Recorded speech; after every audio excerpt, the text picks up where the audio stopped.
Hi, it's Jill. I'm going to share my intuitive eating story with you. Let's see, it began probably about 10 years ago. At the time, I was working at Weber State University in Ogden, Utah, my alma mater, and I coordinated the employee wellness program there. And I tried all the things that I thought were sensible and sound to help people with nutrition and weight loss.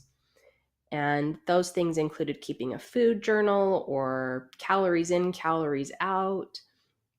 Or at one point, I think I tried to use an exchange list, if you're familiar with that, kind of on the diabetic end of things. And the bottom line is that none of it helped. None of it helped people in the long term.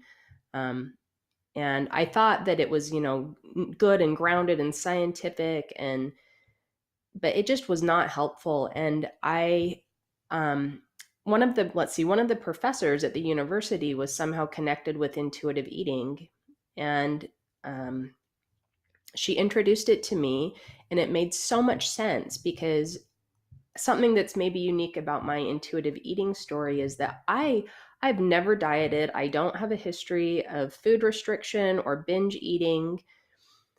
And the intuitive eating framework just made so much sense to me because it described what I like my natural eating style, which is to eat intuitively.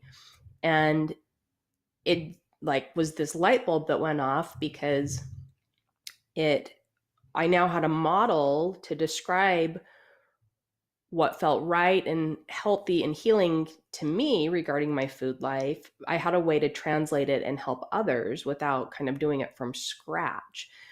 So that's how I became connected with it. I went to California to a training. And so, just to clarify, I'm not a psychologist. So, I have a bachelor's degree in lifestyle management and modern dance, and then this additional training in intuitive eating, which qualifies me um, to work as an intuitive eating counselor.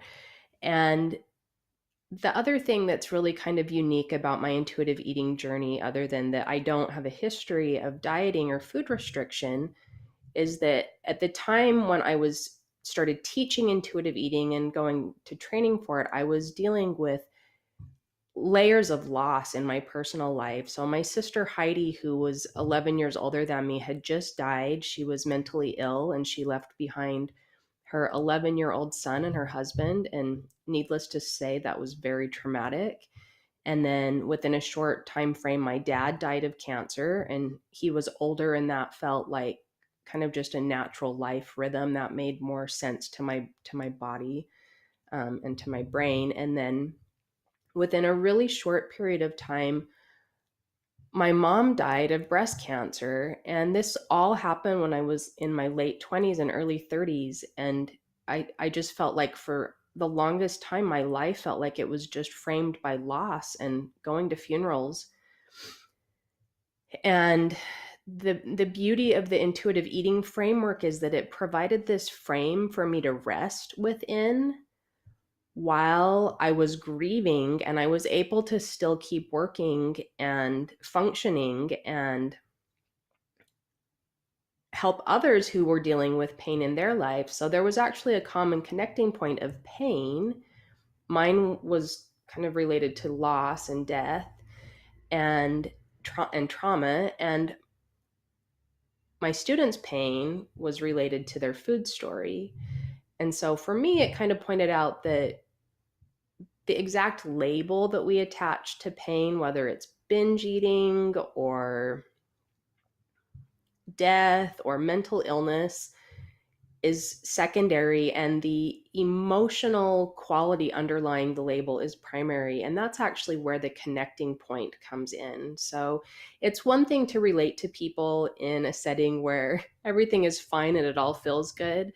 It's much different, especially in a professional setting, to relate to people when the underlying essence is pain. And how do you take that pain and create something healing from it? And so that's kind of my in with intuitive eating. And I'll also add that even though I don't have a history of food restriction, I at times really, really am challenged by just painful body image crap. And I'll save that for more. That can be its own topic for later, but um, it's interesting because I think what makes me unique as an intuitive eating counselor is maybe those three things. So I don't have a history of dieting. I deeply understand painful emotions, and I do experience body image stuff. So if that resonates with you, then we're probably a good fit and you're in the right place to get some help with your food story. I hope to see you soon. Take care for now.